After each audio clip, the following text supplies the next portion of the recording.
이든 사람의 음성이든 그걸 듣고 소통할 수 있는 능력과 또 힘도 가졌다. 자기 스스로 움직일 수 있는 어떤 동력, 힘을 가졌다라는 거예요. 이거 지금 보면 인공지능 스스로 판단할 수 있는 능력을 가졌고 음성을 통해 가지고 말하고 이해할 수 있는 그리고 스스로 움직일 수 있는 그런 거의 뭐 사이보그 또는 인공지능 어떤 로봇 이런 생각이 들어요.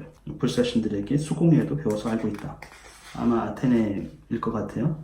수공예 신은 아테네니까 그런 기능을 하고 있어요. 왜 수공예를 했을까? 신들도 수공예를 한 어떤 옷을 입을까요? 아무튼 그런 이제 아주 자동화된 기계를 지금 갖고 있어요. 그걸 이미 헤파이스토스가 만들었다라는 거예요. 그래서 우리가 단순 대장장이가 아니다 이렇게 보시면 되겠습니다. 그리고 똑같은 얘기를 합니다. 카리스 여신 했던 것도 웬일이세요? 전에는 잘 오지 않더니 찾아주지 않더니 지금 웬일인가 이렇게 얘기를 하고 있는 거죠. 부부가 똑같은 얘기를 하고 있습니다. 이제 테티스가 눈물을 흘리면서 얘기를 하고 있어요. 이 부분은 지금까지 나왔던 이야기의 아주 요약본이에요. 아킬레우스 입장에서 바라본 요약이라고 볼 수 있겠어요. 그런데 이 전쟁 이전에 어떤 일이 벌어졌는지를 얘기를 해주고 있는 거죠. 자기가 가장 많은 고통을 당하는 여신이라는 거예요. 나만 오직 제우스에 의해 가지고 인간과 결혼했어요. 억지로 결혼했는 것처럼 표현되어 있습니다. 전혀 마음이 내키지 않는데 하지만 제우스의 뜻이니까 인간과 잠자리를 참아냈다라는 거예요. 왜 제우스가 테티스에게 인간 펠레우스하고 결혼시켰는가? 왜냐하면 신탁이 있었거든. 예언이 테티스가 낳는 그 자식은 아버지보다 훨씬 더 뛰어날 것이라는 거예요. 그러니까 제우스가 원래 테티스를 눈여겨보고 사랑을 하려고 했는데 그런 예언 때문에 못했거든요. 근데 혹시라도 포세이돈이든 다른 신이든 테티스와 결혼해가지고 자녀를 낳으면 굉장히 뛰어난 어떤 신이 태어날 거기 때문에 그걸 우려해서 인간과 결혼시켜서 인간의 자녀를 낳도록, 그러니까 결국 죽을 수밖에 없는 자를 낳도록 일부러 시켰던 것이죠. 그런 운명에 자기가 이제 처해졌으니까 두 가지 슬픔에 대해서 얘기합니다. 첫 번째는 자기 남편 펠레우스가 결국엔 지금 비참한 노령에 처해져 있고 결국엔 나중에 죽을 건데 늙은 모습을 본 거예요. 자기 남편의 그 늙은 모습. 그걸 같이 공유할 수는 없죠. 자기는 영원히 청춘인데. 두 번째는 자기 아들, 무럭무럭 자라났지만 결국에는 죽을 운명에 처할 수밖에 없는 그 아들의 얘기를 쭉 하고 있습니다. 그래서 아가멤논과 싸우고 브리세이스를 빼앗기고 모욕을 당하고 그가 참전하지 않는 동안 트로이아인들이 아카이아 유족을 백고문에 가두고 그렇죠? 그래서 그들은 다시 선물을 약속했는데 그 선물을 아킬레우스가 뿌리치고 그리고 파트로클루스가 아킬레우스의 무구를 하고 나갔다가 죽게 되고 지금 무구가 없다는 얘기를 하고 있어요. 잃어버렸다. 그래서 그 무구를 좀 마련해 줄 수 있는지 물어보고 있습니다. 그랬더니 헤파이스토스가 당연히 만들어 줄 수 있다고 얘기하죠. 그러면서 그만큼 확실히 무서운 운명이 그에게 다가왔을 때 가증스러운 죽음으로부터 그를 멀리 빼돌릴 수 있다면 좋으련만 사실 할 수 없는 얘기야. 헤파이스토스가 무구는 만들어 줄 수 있지만 그 죽음의 운명에서 그를 빼돌릴 수는 없죠. 약간 위로의 말을 테티스에게 하고 있는 거예요. 할 수도 없는 듣기 좋은 말을 지금 사실 하고 있는 것이죠. 풀무 옆으로 가서 그것들을 불 쪽으로 돌려놓더니 일하라고 명령했다. 그 말로 일하라고 명령했더니 자기가 알아서 20개의 풀무가 용광로 밑으로 들어가가지고 헤파이스토스가 원하는 대로 일이 진도에 따라서 일을 돕기도 하고 때로는 멈추기도 하고 뭐 이러면서 자동으로 일을 하고 있어요. 풀무가. 처음에 이렇게 테티스가 왔을 때는 풀무에 막 바람을 넣는 건 헤파이스토스가 직접 했는데 여기 보니까 말만 하면 되는 그 자동화된 기계예요. 풀무가. 그래서 풀무도 자동화되어 있고 세발솥 아까 막 왔다 갔다 신들의 회의장에서부터 그냥 스스로 움직이는 그 세발솥 그다음에 황금 소녀 약간 이제 로봇 같은 인공지능의 로봇 이런 자동 기계를 지금 갖고 있는 거예요. 헤파이스토스를 만들어 가지고 방패를 만드는데 방패에 대한 장면이 엄청 세세하게 묘사가 되어 있어요. 그래서 방패에 무엇을 그려 넣었어요. 세공도 아주 자세하게. 이 방패는 전반적으로 5겹으로 되어 있어요.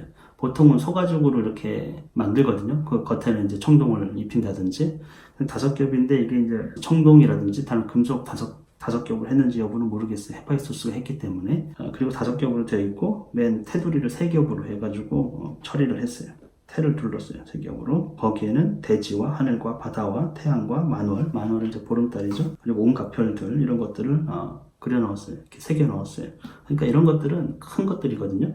배경이 되는 것들이죠. 하늘과 바다와 뭐 태양과 이런 것들은 우리가 그림을 그리면 늘 배경 큼직큼직 멀찍이 있는 것들을 이제 그려놓는 것처럼 이렇게 되어 있습니다. 별자리에 대해서도 얘기를 하고 있어요. 큰 곰자리 그리고 오리온 자리. 큰 곰자리는 오케아노스의 목욕에 참여하지 않는다. 오케아노스는 맨 땅 끝에 흐르는 거대한 강이잖아요. 그렇죠? 근데 거기에 목욕을 하지 않으면 그 밑으로 잠기지 않는다라는 건데, 왜냐하면 북극성에 가깝기 때문에 그래요. 근검 자리는. 그리고 거기에다가 두 도시를 만들어 놨어요. 헤파이소스가. 두 도시는 하나는 평화로운 하나의 도시고 또 하나의 도시는 전쟁이 벌어지는 그런 도시, 전쟁과 평화를 함께 그 방패에다 넣어놨습니다. 평화의 도시에는 결혼식 잔치가 벌어지고 있어요. 신부들이 막 인도되고 있고 결혼 축가를 불러주고 있고 춤을 추고 있고, 또 한편으로 평화의 도시 한편에서는 재판의 모습이 나와 있어요. 누군가 죽었어요. 죽은 사람 핏값 때문에. 한 사람은 대가를 치렀다고 주장하고 한 사람은 아무것도 받지 않았다고 주장하고. 그러니까 평화시에도 다툼이 있죠. 근데 이건 전쟁하고 다른 거예요. 재판정에서 일어나는 어떤 일이에요. 이것도 이제 그 당시 사회생활을 이렇게 호메로스가 묘사했기 때문에 조금 보면은 재판관 앞에서 이제 시비를 벌이는 건데, 백성은 두 편으로 나뉘어서 각 제 편을 성원했다, 응원했다라는 것이죠. 전령들은 백성들을 제지했다. 그러니까 역할을 보면 피고 원고가 있겠죠. 하여튼 죽인 자가 있고 죽인 것에 대한 보답을 했다, 또는 한편 아무것도 받지 못했다, 이런 것이고, 두 패로 갈렸어요, 백성이. 그렇죠? 이런 거 보면은 집안 싸움인 것 같아요. 한 집안과 한 집안이 두 패로 갈려서 전령들이, 지금 말하면 이제 공무원이죠. 전령들이 말리고 있고, 그러니까 재판정에서 막 고성을 지르고 서로 싸우고 그것을 좀 말리고 있는 모양이에요. 그리고 원로들이 앉아 있는데, 원로들이 지금 보면은 재판관들이 원로로 이렇게 원을 그리고 앉아 있어요. 서열이 있는 게 아니고 쭉 원을 그려가지고 약간 평등하게 이렇게 되어 있는데, 한 사람씩 차례대로 일어나가지고 판결을 해요. 재판관이 여럿이에요, 원로들. 그래서 재판관이 판결을 내리면 그 중에서 가장 공평한 판결을 내린 자에게 황금 2달란트를 준다고 되어 있어요. 그러니까 이거 좀 이상한 재판 모습이죠.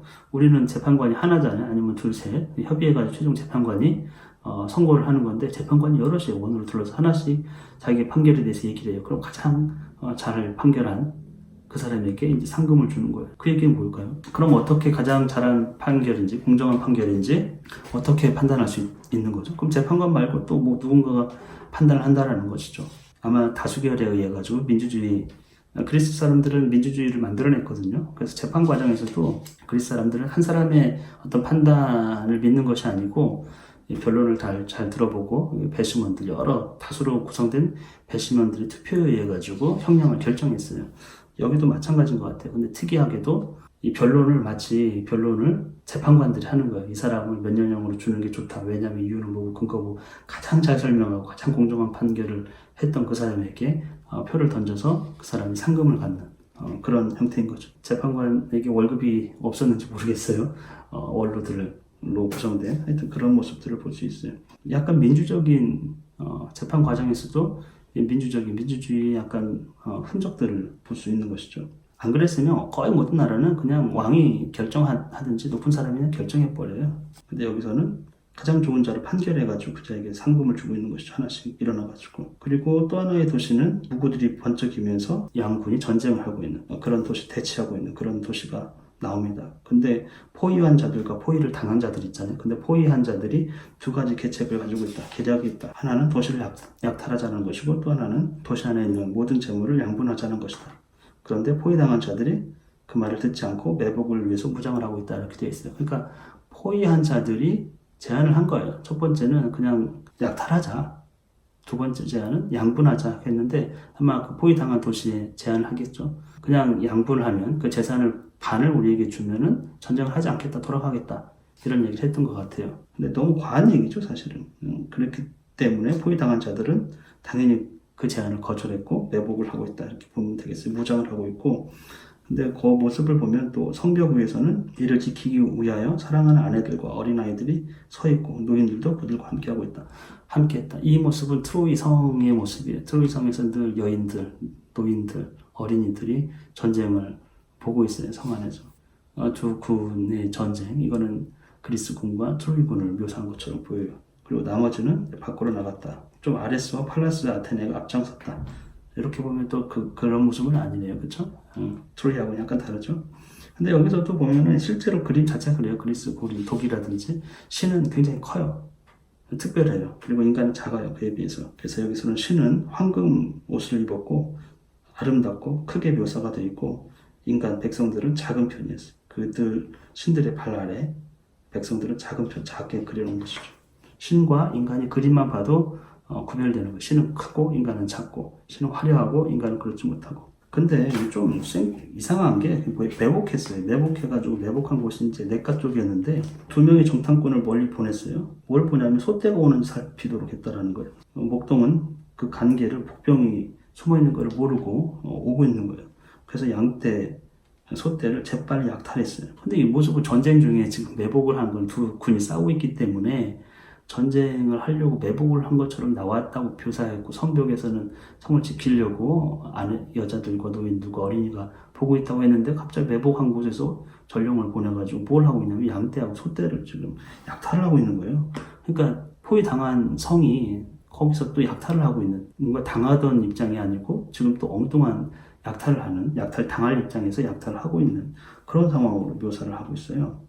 그 얘기를 듣고 또 포위하고 있던 병력도 강둑에서 맞서 싸웠어요. 에리스 여신, 브라이 여신하고 죽음의 여신이 막 섞여서 싸우는 모습인데, 죽음의 여신은 마치 부상당한 자, 산채로 잡았다. 그러니까 부상당한 자를 죽이는 거예요. 그냥 산채를 잡아가지고 그러니까 혼전이 엄청난 그 죽음의 공포 이런 것들이 서려 있는 그런 모습이라고 봐야 되겠죠. 근데 거기에 또 이제 묵정밭을 하나 그려놨어요. 이것은 전쟁의 도시 안에 있는 건지 아니면 새로운 것인지 해석하기에 좀 따라 다른 건데, 541행에 묵정밭이라는 거는 오랫동안 이제 작물을 재배하지 않고 묵혀놔서 이게 약간 비옥해질 수 있도록 해놓은 것이에요. 그래서 거기 이제 기름진 밭이라고 되어 있고, 그것을 이제 갈고 있어요. 이제 작물을 심으려고 경계를 해서 다시 돌아가지고 밭을 갈아야 되잖아요. 계속 일이 힘드니까 경계를 해서 일을 안 하려고 할 수도 있고, 우리도 보시면 이 사각형 모양으로 일을 하는데 여기서 이렇게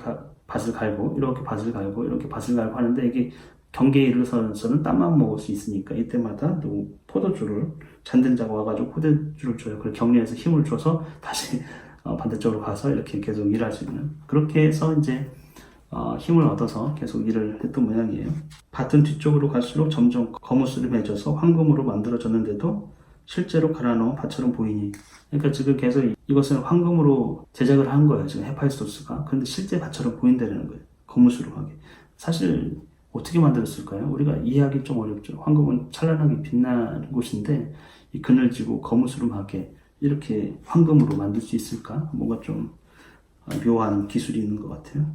그리고 또 다른 곳에 또 왕의 영지가 있어요. 거기에서는 곡식을 추수하고 있어요. 아이들이 나와가지고 추수한 곡식들을 하나씩 안고 다니는 모습들, 얼마나 보기 좋습니까? 그 모습만 봐도 수확의 기쁨, 추수의 기쁨들이 있는 곳이에요. 그리고 여인들은 일꾼들이 식사를 위해서 흰 보리가루를 듬뿍 뿌리고 있었다.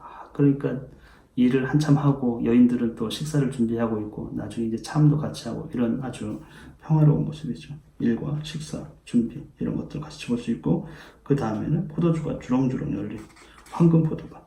여기 황금 포도밭이라는 거는 실제로 이게 포도밭을 새겨 넣은 거잖아요. 그렇죠? 헤파이스토스가 그 황금으로 제작된 거라는 거예요. 황금 포도. 거기에는 은으로 된 말뚝도 있어요.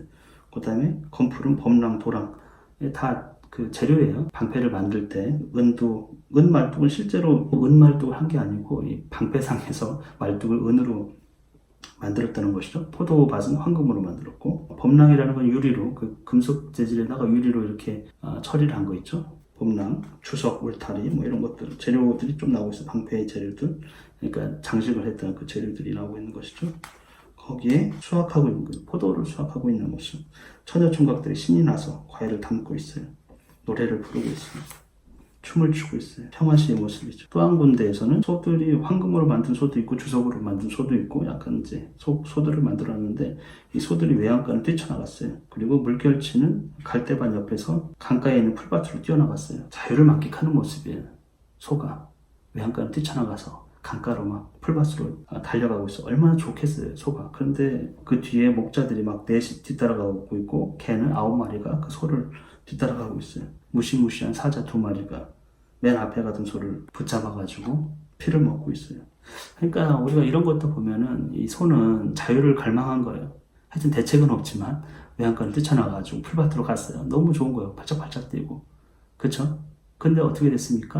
2마리 사자가 와가지고 죽여버린 것이죠. 우리가 이런 수 있다라는 거예요. 사실 인간들도 내가 뭔가 억압 속에서 이제 자유를 갈망해서 갔는데 더 큰 재앙이 닥칠 수도 있다는 걸 잘 그러니까 살펴야 되는 것이죠. 그리고 거기에다가 뭐 풀밭도 있고 골짜기도, 그다음에 농장들, 오두막들 이런 것들도 만들고 또 무도장도 만들었어요. 계속 뭐 화관을 쓰고 노래를 부르고 춤을 추고 경쾌하게 원을 돌리면서 이렇게 젊은이들이 춤추는 모습, 사랑스러운 춤의 모습, 그런 것들을 구경하고 있어요. 왜 호메로스는 방패를 이렇게 길게 묘사했을까? 방패에다 실제로 표현하고 싶은 건 뭘까? 세상 모든 것을 사실 담았어요. 하늘과 별과 바다와 대지와 그리고 인간 세상의 모습, 전쟁과 평화를 담았어요. 재판하는 모습들, 그리고 결혼식, 수학하는 모습, 외양간을 뛰쳐가는 그 소, 그다음에 사자에 먹혀버린, 그런데 그런 자유를, 잠깐의 자유를 만끽하고 이제 죽어버린 소, 그리고 춤을 추는 여인들, 사랑스러운 젊은이들, 그런 것들을 자꾸 보여주고 있는 것이죠. 저는 이 장면들을 보면서 호메로스가 결국엔 전쟁 이야기를 쓰고 있지만 하고 싶은 얘기는 그 전쟁의 허무함이에요. 도대체 무엇을 위해서 전쟁을 하는 거예요? 전쟁의 모습, 참혹한 것과 이 평화 시리를 잘 대비해서 보세요. 결국 우리가 인간이 원하는 삶은, 추구하는 삶은 평화시의 삶이에요. 결혼식이 울리고 축가가 울리고 잔치를 벌이고 수확하고 노동을 하고 참을 먹으려고 준비를 하고 그런 모습이라는 것이죠. 근데 서로 싸워요. 약탈을 하려고 하고 사립과 전쟁과 죽음의 여신이 막 판을 치는 그런 모습. 두 가지를 대비시키면서 결국에는 우리 인간의 운명, 특히 전쟁, 그것의 허무함을 자꾸 얘기해주고 있는 것 같아요. 그리고 나머지 또 방패 맨 마지막 가장자리 바깥에는 오케아노스를 그려놨다고 되어 있어요. 그 세계관이에요.